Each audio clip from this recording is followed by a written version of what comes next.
اعوذ باللہ من الشیطان الرجیم بسم اللہ الرحمن الرحیم یا ایہا النبی اتق اللہ ولا تطع الکافرین والمنافقین ان اللہ کان علیما حکیما۔ سورۃ الاحزاب مدنی صورت ہے، سورۃ آل عمران کے بعد نازل ہوئی ہے۔ نزول کے اعتبار سے 9ویں نمبر صورت ہے۔ یہ صورت ایک نام سے موسوم ہے، سورۃ الاحزاب۔ الاحزاب معنی جماعتیں، تو اس صورت کو احزاب اس لیے کہا جاتا ہے کہ اس میں مشرکین کے احزاب، مشرکین، یہود، منافقین، ان تمام جماعتوں کا ذکر ہے جنہوں نے مدینے پر فیصلہ کن حملے کی کوشش کی، لیکن اللہ تبارک و تعالیٰ نے ان کو نامراد واپس کیا اور مسلمانوں کی اور مدینے کی حفاظت فرمائی۔ تو مشرکین مکہ اور ان کے ساتھ جو دوسرے قبائل ملے اور یہود اور منافقین، ان سب کے مجموعے کو احزاب کہا جاتا ہے۔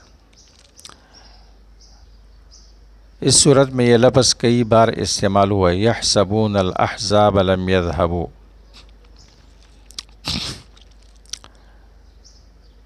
اس صورت کا ربط پہلی صورت کے ساتھ کئی وجوہات پر ہے۔ نمبر 1، پہلی صورت میں اہل ایمان اور اہل شرک کے درمیان فرق کا بیان تھا۔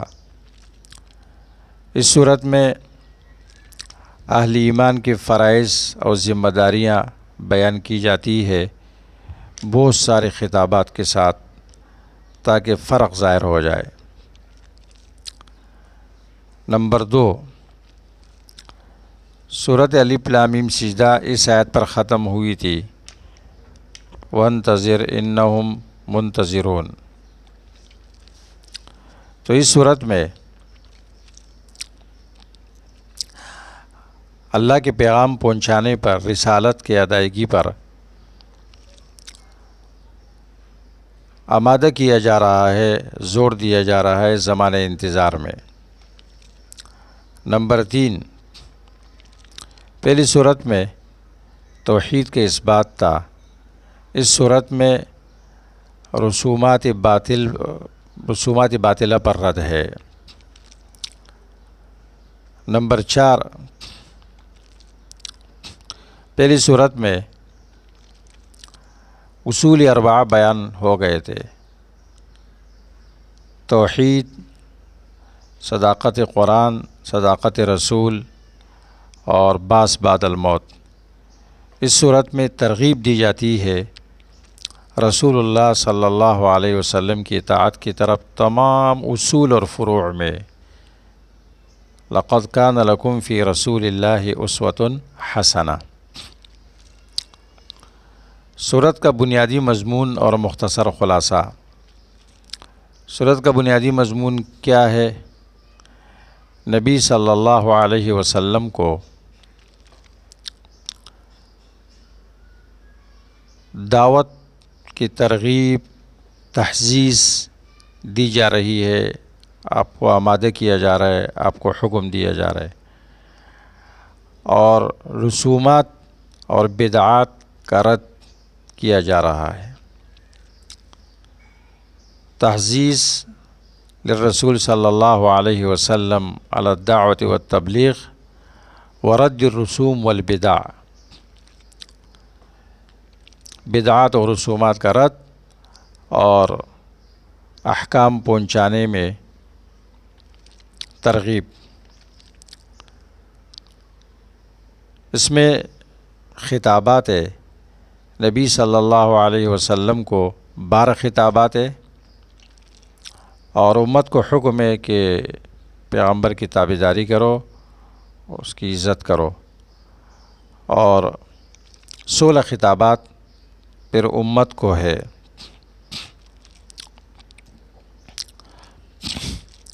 خواہ وہ مرد ہو خواہ عورتیں ہو، عام مسلمان مرد عورتیں یا ازواج مطہرات۔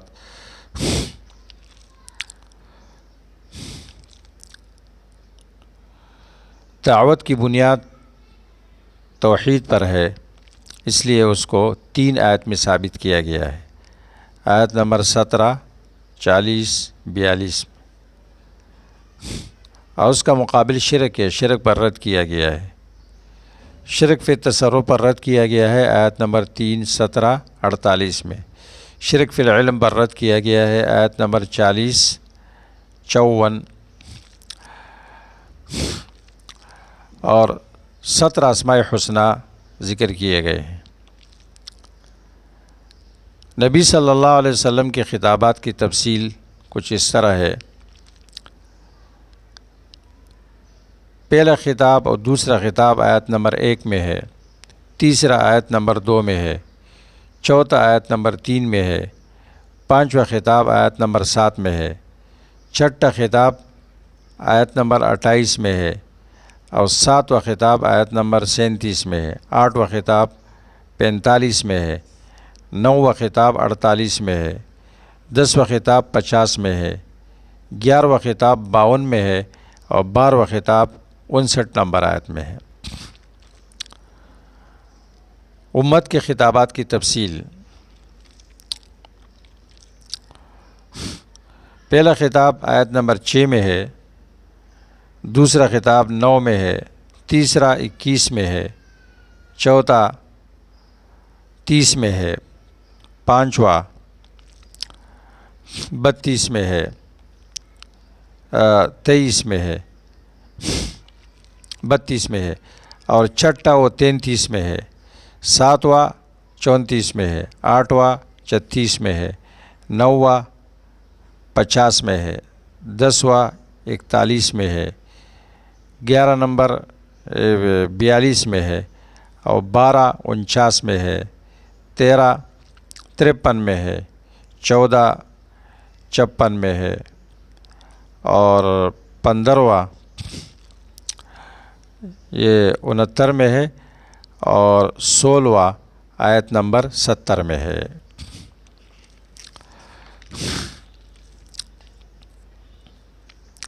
سورت کی خصوصیات، امتیازات۔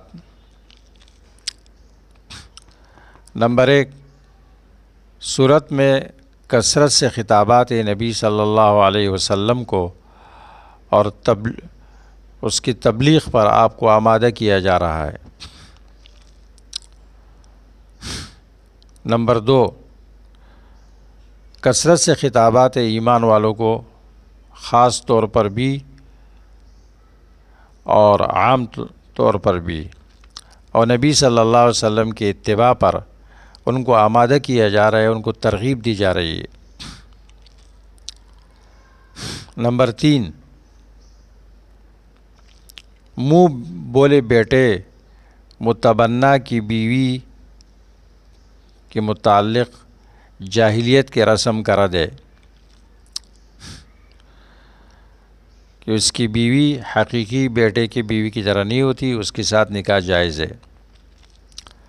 نمبر 4، اس میں زید و زینب رضی اللہ تعالیٰ عنہ کا واقعہ ہے اور پھر نبی صلی اللہ علیہ وسلم سے زینب کی نکاح کا بیان ہے۔ نمبر 5، اس میں طعام کے دعوت کے آداب ہے۔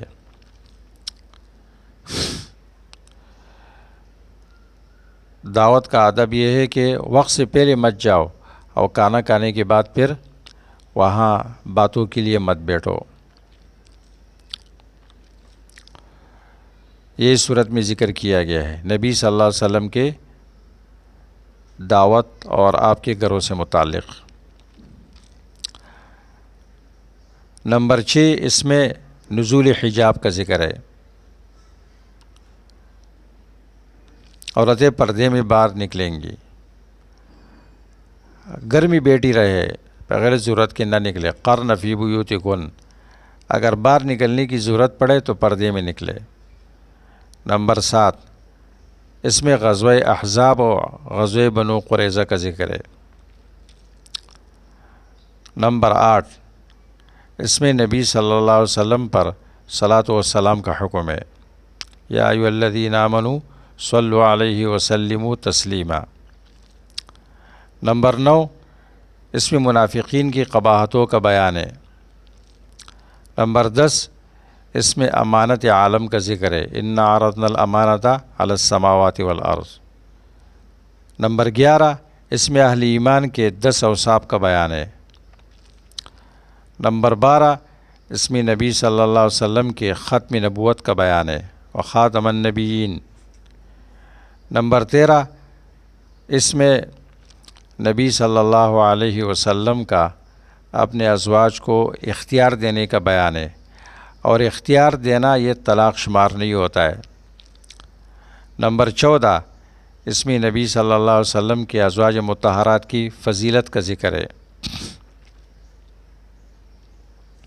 یہ اس صورت کی خصوصیات ہے۔